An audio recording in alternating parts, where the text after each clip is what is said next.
एक बार फिर से आप लोगों का स्वागत है बोल्ड न्यूज के अंदर, जिसमें हमारी सबसे पहली अपडेट आ रही है एवेंजर्स डूम्सडे की तरफ से। बताया जा रहा है कि डायना पेरिस यानी कि मोनिका रैम्ब्यू अपनी शूटिंग कर रही हैं। इनको देखा गया है फिल्मिंग स्पॉट पे और मोस्ट प्रोबेबली ये वही एक्समैन यूनिवर्स वाले पार्ट की शूटिंग कर रही है। और ये बताया जा रहा है कि मेजर पार्ट होने वाला है मूवी के अंदर, जहाँ पे डॉक्टर डूम मशीन्स को कंट्रोल करना सीख जाएगा, वो सेंटिनल मशीन्स जो कि एक्समैन को खत्म करती हैं। और ये कहीं ना कहीं द मार्वल मूवी से ही लिंक होने वाला है, जो पोस्ट क्रेडिट सीन के अंदर हमने देखा था। नेक्स्ट अपडेट आ रहा है मिया गॉथ की तरफ से। ब्लेड मूवी काफी सालों से अटकी हुई है, वैसे तो उसको अभी तक रिलीज हो जाना चाहिए था, लेकिन बहुत डिले मूवी फेस कर रही है। तो मिया गॉथ, जिनके बारे में बताया जा रहा है कि मूवी के अंदर ये है, तो उनसे पूछ लिया गया क्या आप अभी भी इस प्रोजेक्ट से अटैच हैं, तो उन्होंने बताया कि हाँ वो बिल्कुल अटैच हैं। प्रोजेक्ट के अंदर जो भी डिले हो रहा है वो अच्छे के लिए ही हो रहा है, ताकि मूवी जितनी हो सके उतनी अच्छी निकल के सामने आए। और बताया ये जा रहा है कि ये मूवी के अंदर लिलिथ का कैरेक्टर निभाने वाली है, यानी कि ड्रैकुला की बेटी का रोल निभाएंगी। मूवी की शूटिंग एक्सपेक्ट किया जा रहा है 2026 में शुरू हो सकती है। अब ये नहीं पता कि शुरुआत में कि एंड में, क्योंकि अभी सिर्फ अनुमान ही लगाया जा रहा है। नेक्स्ट अपडेट आ रही है क्रिस हेम्सवर्थ की तरफ से। उनकी एक नई मूवी आने वाली है जिसका नाम है सबवर्जन। उसकी शूटिंग के दौरान कुछ सेट फुटेजेस लीक हुई है, जिनको आप अपनी स्क्रीन पर देख सकते हैं। इस मूवी के अंदर हमको कहानी देखने को मिलने वाली है क्रिस हेम्सवर्थ की, जो कि एक नेवल कमांडर फोर्स का पार्ट होते हैं और इनको कुछ ड्रग कार्टल्स के लोग बंदी बना लेते हैं और इनसे फोर्सफुली एक सबमरीन को ले जाने के लिए कहते हैं, जिसके अंदर इलीगल कार्गो है। तो कहानी तो काफी इंटरेस्टिंग सुनने में लग रही है, क्योंकि अभी तक बहुत सारे मैंने ऐसे ड्रग कार्टल वाली मूवीज देखी है जिसके अंदर शिप्स, प्लेन्स, इन सब से ट्रांसपोर्ट किया जाता है, लेकिन कभी सबमरीन से कुछ इलीगल या ड्रग्स ट्रांसपोर्ट होते हुए नहीं देखा। और ये मूवी पहले थिएटर्स में रिलीज होगी, फिर Amazon प्राइम वीडियोस पे कुछ दिन में रिलीज हो जाएगी, क्योंकि इसको Amazon MGM स्टूडियो ही बना रहा है। नेक्स्ट अपडेट आ रहा है ब्रांड न्यू डे मूवी की तरफ से। बताया ये जा रहा है कि पनिशर को एक फीमेल एलाई मिलने वाली है मूवी के अंदर, और मोस्ट प्रोबेबली मूवी की जब शुरुआत होगी ओपनिंग एक्शन सीन के अंदर स्कॉर्पियन के अगेंस्ट जब पनिशर लड़ाई करेगा, तो वहां पे उसको ये फीमेल एलाई मिलेगी और ये ब्लैक वुमन होने वाली है। इसके बारे में बताया जा रहा है। बाकी नेक्स्ट अपडेट ट्रॉन मूवी की तरफ से आ रही है, यानी ट्रॉन एरेस के पोस्ट क्रेडिट सीन की तरफ से आ रही है। इसके डायरेक्टर से पूछा गया तो उन्होंने बताया कि वो ट्रॉन एरिस का जो सीन है उसकी मदद से ट्रॉन 4 मूवी को बना सकते हैं, लेकिन देखा जाएगा कि आखिर ऑडियंस कितना अच्छा मूवी का रिस्पांस दे दिया। और ऑडियंस ने मूवी की ऐसी तैसी कर दी है, कोई रिस्पांस मूवी को मिल नहीं रहा, मूवी फ्लॉप होने वाली है। क्योंकि मैं बहुत दिन से इसका बॉक्स ऑफिस कलेक्शन ट्रैक कर रहा हूँ, मूवी 100 मिलियन नहीं पार कर पाई इतने दिन में। आई थिंक 70 मिलियन पे आके अटकी हुई है मूवी, और बहुत मतलब की बेकार कलेक्शन ये मूवी कर रही है। आने वाले समय में 150 मिलियन तक हो सकता पहुंच जाए, लेकिन कलेक्शन अच्छा तो बिल्कुल भी निकल के सामने नहीं आ रहा। तो इसके जो चांसेस हैं वो बहुत ज्यादा संकट में है। मोस्ट प्रोबेबली ये मूवी जल्द तो आने नहीं वाली। नेक्स्ट अपडेट आ रहा है टॉटम की तरफ से, जो कि गैम्बिट का रोल निभाते हैं मार्वल मूवी के अंदर, और वो हमको अपकमिंग डूम्सडे और सीक्रेट वॉर के अंदर भी देखने को मिलने वाले हैं। उन्होंने एक इंटरव्यू के दौरान बताया कि उनकी एक मूवी आने वाली थी, एक अनमेड गैम्बिट मूवी, जो कि एक R-रेटेड रोमांटिक मूवी होने वाली थी। उसके अंदर सेक्स सीन भी होने वाले थे म्यूटेंट्स के बीच में, और वो एक रोमांटिक कॉमेडी मूवी होने वाली थी, जो कि गैम्बिट के ऊपर फोकस करके म्यूटेंट्स के बीच के रिलेशनशिप्स के ऊपर फोकस करके बनने वाली थी। और इनके हिसाब से वो काफी अच्छी मूवी थी, लेकिन डिज्नी के अंदर वो मूवी बन नहीं सकती, क्योंकि डिज्नी की एक फैमिली इमेज है और उसके अंदर ये सब हो नहीं सकता। इवन जो पनिशर का कैरेक्टर नेटफ्लिक्स के अंदर बहुत ज्यादा बैडएस था, बहुत ज्यादा खून खराबा करता था, वो जब मूवी के अंदर दिखेगा ब्रांड न्यू डे के अंदर, तो वहां पे उसको एकदम लाइट टोन में दिखाएंगे। मतलब ब्लड वायलेंस होगा, लेकिन उसको इतना दिखाएंगे नहीं, पता लगेगा लोग मर रहे हैं, लेकिन खून देखने को नहीं मिलेगा इतना। तो इसीलिए ये मूवी अभी के लिए तो कहीं से भी बनने नहीं वाली, देखते हैं आगे बनती है कि नहीं। नेक्स्ट अपडेट आ रही है पैरामाउंट और वार्नर ब्रोस के मर्जर की तरफ से। काफी लोग पूछ रहे थे कि अगर वार्नर ब्रोस मर्ज हो जाएगा तो DCU की मूवी का क्या होगा। तो यहाँ पे वार्नर ब्रोस अपना पूरा ही सब कुछ बेच नहीं दे रहा है DCU, वहाँ पे वो सिर्फ डिस्कवरी को बेचने के बारे में सोच रहे हैं। और इसके रिलेटेड पैरामाउंट स्काईडांस ने मिल के $49.6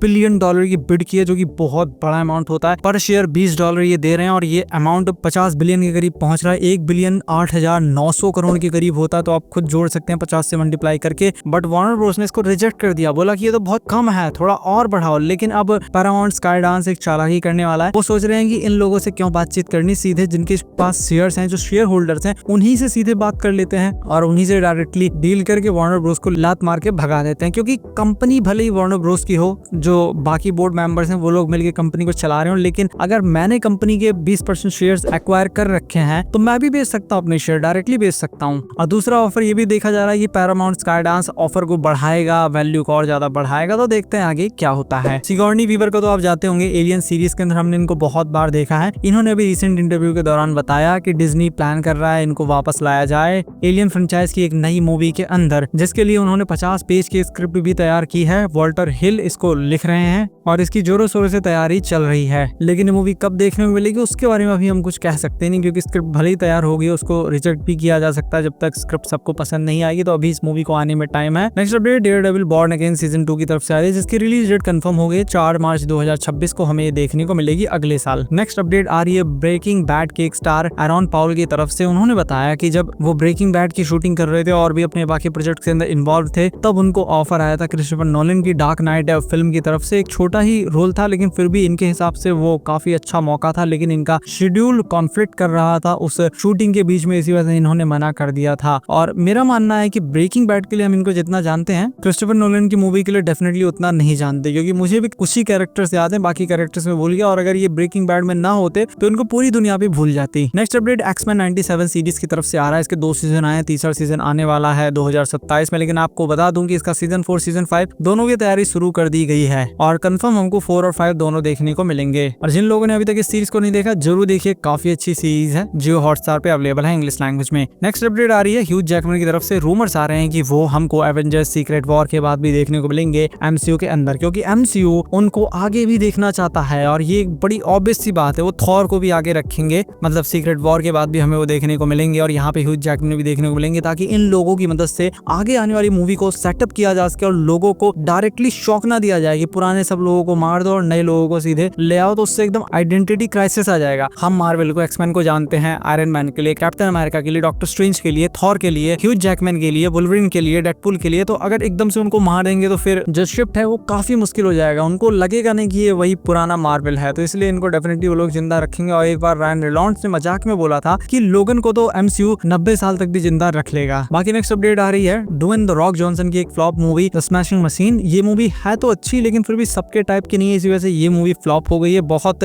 बेकार परफॉर्मेंस इस मूवी ने की है। ड्वेन जॉनसन की अब तक की सबसे बेकार परफॉर्मिंग मूवी यही बन गई है, लेकिन क्रिस्टोफर नोलन ने इस मूवी की बहुत सराहना की है। वो खास तौर पे यहाँ पे ड्वेन जॉनसन की एक्टिंग की प्रशंसा कर रहे हैं और वो कह रहे हैं इस साल इससे बेस्ट एक्टिंग मैंने कहीं और नहीं देखी है। बाकी नेक्स्ट अपडेट आ रहा है केरा नाइटली की तरफ से। जिनको पता लगा जेके रॉलिंस के बॉयकॉट के बारे में, इनको इससे पहले पता नहीं था कि हैरी पॉटर सीरीज के अंदर जो उन्होंने एंटी ट्रांसजेंडर अपना स्टांस रखा था, उसकी वजह से बहुत सारे लोग उनका बॉयकॉट कर रहे हैं। और यहाँ पे इन्होंने वही बोला जो मैंने एक्सपेक्ट किया था। इन्होंने कहा कि अरे ये बैकस्लैश तो काफी खराब बात है, ऐसा नहीं करना चाहिए, दोनों लोगों को एक दूसरे की म्यूचुअल रिस्पेक्ट बना के रखनी चाहिए, फलाना ढिमकाना, ऐसी चीजें बोल दी। और किसी की हिम्मत नहीं है हॉलीवुड के अंदर कि ट्रांसजेंडर एलजीबीटीक्यू के खिलाफ कुछ बोल दे, क्योंकि बोल दिया तो उसका करियर खत्म। इवन जो जेम्स गन थे उनको प्रोजेक्ट से निकाल दिया था गार्डियंस ऑफ द गैलेक्सी 3 के अंदर, बाद में ले लिया वो अलग बात है, लेकिन सोचिए कि उनको हटा दिया गया था कई सालों के लिए। तो इसीलिए किसी की हिम्मत नहीं उनके खिलाफ बोले तो सबसे अच्छा तरीका ये कि अरे दोनों को बहुत सोच समझ के काम करना चाहिए। तो यहाँ पे इन्होंने भी वही किया है, जो कि एक समझदारी भरा निर्णय है। बाकी अगर आपको वीडियो पसंद आया तो इस वीडियो को लाइक कीजिए, चैनल को सब्सक्राइब कीजिए। मैं मिलता हूँ आपसे अपनी नेक्स्ट वीडियो में।